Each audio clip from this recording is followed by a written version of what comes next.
दूसरा दिन भूख हड़ताल का है, मतलब कैसे देखते हो? एक तो आपकी तबीयत के बारे में, दूसरा क्या समझौता आया था उस टाइम जो कुलदीप राणा के जो लड़के की नौकरी का सवाल था या कुछ पैसे मिलने थे, कितना वो समझौता पूरा हुआ, कितना नहीं हुआ?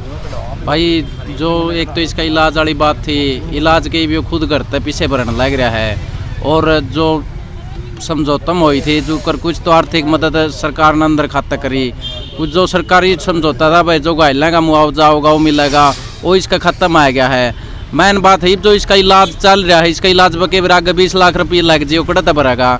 उधर बात हुई थी भाई इसका जितना भी इलाज चल लगा हम देंगे। और एक इसका लड़के को जो DC रेट पर नौकरी थी वो नौकरी की उसने कही थी भाई 10 दिन के भीतर ज्वाइनिंग करा देंगे। तो प्राइवेट स्कूल में कहो, प्राइवेट स्कूल में तो हमें नहीं करा देंगे। प्राइवेट स्कूल का केतु का जब तक इसका लड़के को DC रेट पर नौकरी नहीं दी जाओगी तो हमें हमारी आमरण अनशन ये लड़ाई जारी रहेगी। इस सरकार ने क्या देखा भाई, ये तो वादा खिलाफी है। मन लगा रामचंद्र जांगड़ा का प्रेशर है इनके ऊपर, वो नहीं होने दे रहा यू काम। उसे की वजह से भाई कुलदीप राणा का चोट लगी थी, उसे के कोई निजी सिक्योरिटी वाला ने बंदूक की बट मारी थी सिर में, उसका कारण है ये रामचंद्र जांगड़ा का प्रेशर है इनके ऊपर कि भाई इसको कोई भी सुविधा नहीं मिलनी चाहिए। और इसने तो उस टाइम तो सरकार ने सारी मानी थी, वो DC मैडम प्रियंका सोनी उसकी तो बदली होगी। अब दूसरा आ गया इनके भाई तबादले होते रहेंगे, एक वादा करता रहेगा दूसरा की आंदा रहेगा। नो बताओ हम कितने दिन इनका आंदोलन करेंगे? और ये भूल जाना प्रशासन, हिसार प्रशासन, पहली बात तो ये बहुत घटिया प्रशासन है हिसार वाला। और दूसरी बात हम पेंडा छोड़ने वाले को नहीं भाई, पूरी बात मनवा के पेंडा छोड़ेंगे। अब तो भाई कुलदीप कल्ला बैठे अमरण अनशन पे, जितने भाई बैठेंगे बैठेंगे, मात्र शक्ति बैठे भाई बराबर में। जब तक कुलदीप भाई ने न्याय नहीं मिल जाता नहीं, जब तक हम उड़ते उठने वाले नहीं हैं। और आंदोलन करने के बाद समझौते लागू किए जाते हैं। सरकार एक लड़ाई लड़के समझौते करो कि इतना पैसा मिल जाएगा, ये नौकरी मिल जाएगी, उसको फिर लागू करवाने के लिए फिर आंदोलन करो। देखो भाई हमने 1.5 साल आंदोलन करने के बाद यह बात सीखना, अगर अपना हक लेना तो भाई जमीनी स्तर पर लड़ना पड़ेगा। और भाई हमने देख लिया अभी, अगर हम कुछ भी करना है, कोई भी लड़ाई जीतनी है तो पहले सड़क पर बैठना पड़ेगा, जब हमारी जीत होगी। नहीं हमने कुछ भी नहीं मिला। और आपने खुद ने देखा भाई कुलदीप सातोड़ भाई ने भाई अपनी खुद की लड़ाई खातर ना, मतलब समाज खातर यह लड़ाई लड़ी। और आज उस खातर परिवार खातर भाई हम सिर्फ 50 आदमी भाई, एक शर्म की बात है। रिसार इतना बड़ा 80 भाई, आसपास के इतने गांव, अगर हर गांव में तो 10-15 आदमी भी लिकड़ कान लग गया तो भाई अरे उसने अपना हक की लड़ाई करके और समाज खातर इतना बड़ा हक। और भाई देखो उसने खुद के मतलब कॉल थी भाई विरोध करने की, वह कॉल उसने करी। और उसका भाई इतना टॉर्चर करके उसका भाई वो सिर्फ परिवार में कमाने वाला एक आदमी था, और आज वो कुर्सी पे बैठा भाई। खुद मैं अपना परिवार तलाऊं, अगर मेरा परिवार में भाई किसी गल हो जाओ तो भाई देखा कोई जावा आदमी, और आज वो भाई घर बैठा है। और उसका परिवार में सिर्फ एक लड़का भाई, उसका 2 लड़के एक छोटा भाई। अगर उसने नौकरी मिल जाए तो भाई परिवार का गुजारा चल सका। और इसका 1.5 किला जमीन है भाई, परिवार का गुजारा कुकरे भी चल रहा है 1.5 किला में किसान में। मैं तो कहूँ भाई उसने देखो सरकारी तो आज भाई कुछ रहा ही नहीं। या कौशलता ये DC रेट पे नौकरी मिला, अगर वह भी नौकरी कोई बढ़िया भाई ने मिल जाए तो हम उसका भाई, अरे महाराज भाई कुलदीप भाई देखो भाई अनशन पे बैठा। अगर यह लड़ाई भाई अधूरी भी रह जाए तो मैं तुमको एक बहुत बड़ी कॉल देकर इस समाज खातर या अपने भाई खातर यह लड़ाई लड़नी पड़ेगी। जो आसिया लड़ाई लड़ी थी रीवा अपने इस खातर भी यह लड़ाई लड़नी पड़ेगी भाई का।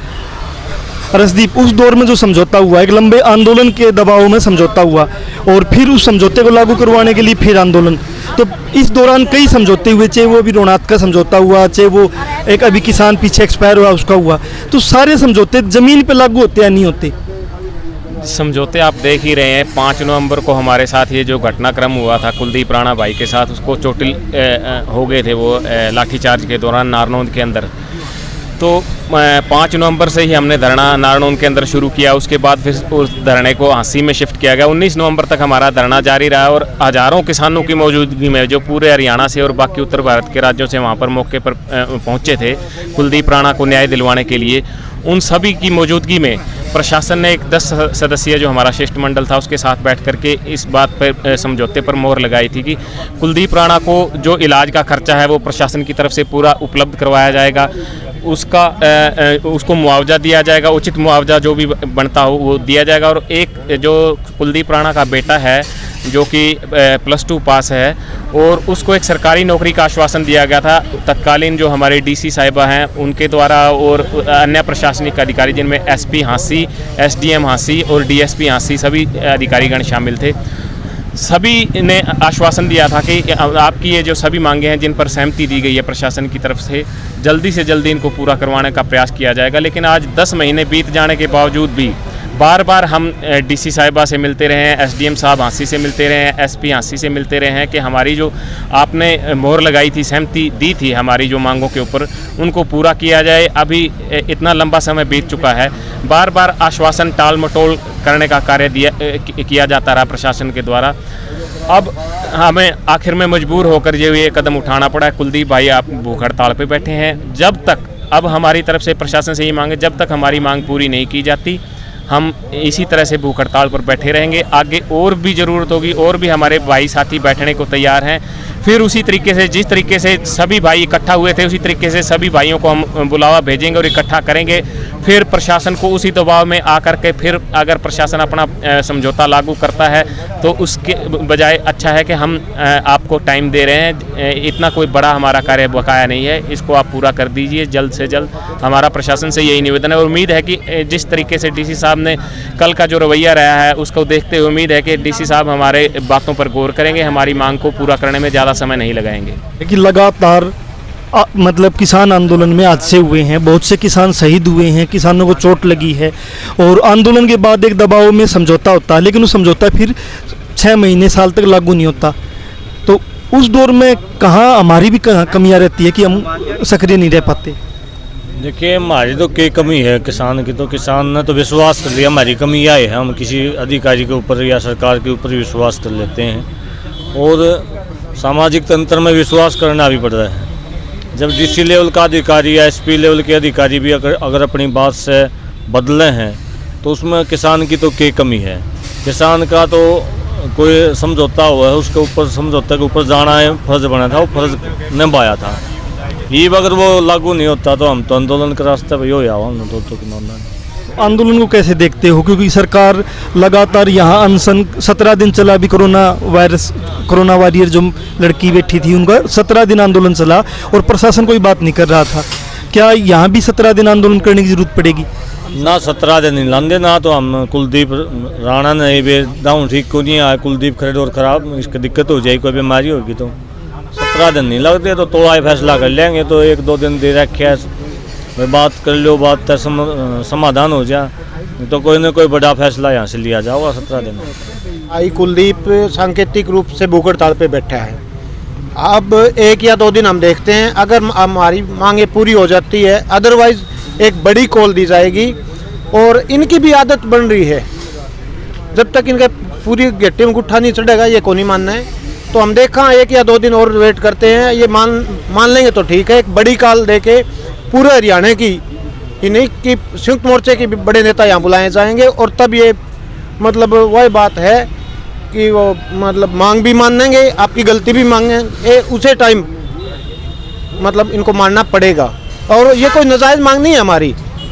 हमारा भाई अपाहिज होकर घर बैठा है, इकलौता घर कमाने वाला था, वो अपने परिवार का सहारा था, उसके बच्चे आज पढ़ने की स्थिति में थे, उनके लिए हमें नौकरी मांगनी पड़ रही है। आज सब पूरा फ्यूचर उनका खराब होने की कगार पे है। तो थक हार के उस बच्चे की नौकरी का अगर वो हमने इनसे बार बार प्रयास किया है, बार बार हम डीसी मैडम से मिले हैं, तो अब आपके चैनल के माध्यम से प्रशासन को चेताना चाहते हैं कि जल्द से जल्द हमारी जो मांग है उनको मान लिया जाए। अदरवाइज यहाँ एक बहुत बड़ा कट होगा, बहुत बड़ी किसान पंचायत यहाँ की जाएगी।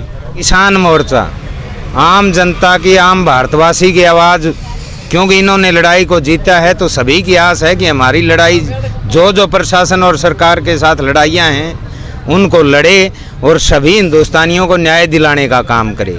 ये एक मंच बन चुका है। बात आती है कुलदीप सातरोड भाई की, जिन्होंने एक क्रांतिकारी किसान ने किसान आंदोलन में अहम भूमिका निभाई, और ये जो समस्त भाईचारा यहाँ बैठा है और पूरा हरियाणा का किसान और मजदूर कुलदीप भाई के लिए चिंतित है। हमारी लड़ाई सीधी सी है कि सरकार और प्रशासन ने जो वादा खिलाफी की है, आपकी बात सही है, लेकिन इसमें कसूरवार सिर्फ और सिर्फ प्रशासन और सरकार के पदाधिकारी और जो मुख्यमंत्री की कुर्सी के ऊपर जो काबिज हैं वो ही लोग हैं, क्योंकि वो त्रस्त देखना चाहते हैं किसान को और मजदूर को। और आज के दिन की विडंबना देख लीजिए आप, हमारे समाज में और हमारे हरियाणा में और पूरे हिंदुस्तान में हर वर्ग, हर युवा, छात्र, बेरोजगारी, महंगाई सभी चीज़ों से त्रस्त है, लेकिन सरकार का और प्रशासन का जो रवैया है वो तानाशाही पूर्ण और बहुत ही भयानक है, जिसकी हम निंदा करते हैं। और जहाँ तक कल हमारी मीटिंग हुई थी डीसी साहब के साथ कुलदीप सातरोड के बारे में, उन्होंने कहा था कि शाम तक हम आपको कोई मैसेज देते हैं कि बात को हम सिरे चढ़ाएंगे, हम निगम कमिश्नर से भी बात करेंगे, जाट मैनेजमेंट है उसमें भी बात करेंगे, क्योंकि इस लड़के को जॉब मिलनी ज़रूरी है। और ज़रूरी उसी जगह है जैसे जिंदल स्ट्रीप है लिमिटेड, जाट संस्था है और नगर निगम है। इसके लिए उन्होंने कहा था, हमें लगा कि डीसी साहब इस बात के प्रति गंभीर हैं, लेकिन अन्य अफसरशाही जो काम करती है उसी लाइन में आज हिसार के डीसी साहब खड़े हैं, क्योंकि उन्होंने अभी तक कोई गंभीरता इस बात पर नहीं दिखाई है। और जहां तक न्याय दिलाने का सवाल है, ये किसान संगठन, मजदूर संगठन पूरा हरियाणा जुड़ के हमारे भाई को न्याय दिलाएगा। और यदि फिर भी कोई कोर कसर रहेगी तो ये भाईचारा कुलदीप सातरोड के साथ खड़ा है और उसको कंधे से कंधा मिला के मजबूती दे के उसकी ज़िंदगी में उसको इस चीज़ की कमी कभी भी महसूस नहीं होने देगा। लेकिन एक बात हम में है कि जिसने हमारे साथ वादा किया है उस वादे को हम नहीं भूलेंगे और नहीं सरकार और प्रशासन को भूलने देंगे। इसलिए हम यहाँ से न्याय लेके उठेंगे। और यदि डीसी साहब ये चाहते हैं और मुख्यमंत्री ये चाहता है कि किसान संगठनों की और इस भाईचारे की ताकत कम हो चुकी है, तो हम इनको दिखा देंगे 2-3 दिन के अंदर चर्चा करके और फैसला लेके कि हमारे पास कितनी बड़ी ताकत है इन सरकारों को और इस प्रशासन को झुकाने के लिए। सर क्या नाम है? गुरुदेव। क्या नाम है? गुरुदेव उजाना। क्या संदेश देना चाहोगे? का अनशन चला हुआ है और उस अनशन पे किसान कम है, उतनी तादाद में नहीं है, तो क्या कोई कॉल देना चाहोगे, संदेश देना चाहोगे? हमारे हिसार के सभी किसान साथियों से, युवाओं से यही निवेदन है कि भाई कुलदीप खरड़ को इस जो ये लड़ाई है किसानों की और युवाओं की, उस लड़ाई में अपना समर्थन दें और भाई कुलदीप सातरोड को न्याय दिलाने का काम करें, ताकि आगे भी किसान जिस तरह हमारे आंदोलन के अंदर जुड़ा था उसी तरह आगे भी किसान जुड़ा रहे, तभी हमारी ताकत दिखाई देगी। हम मेरी यही निवेदन है सभी किसान साथियों से कि ज़्यादा से ज़्यादा संख्या में यहाँ पहुँचने का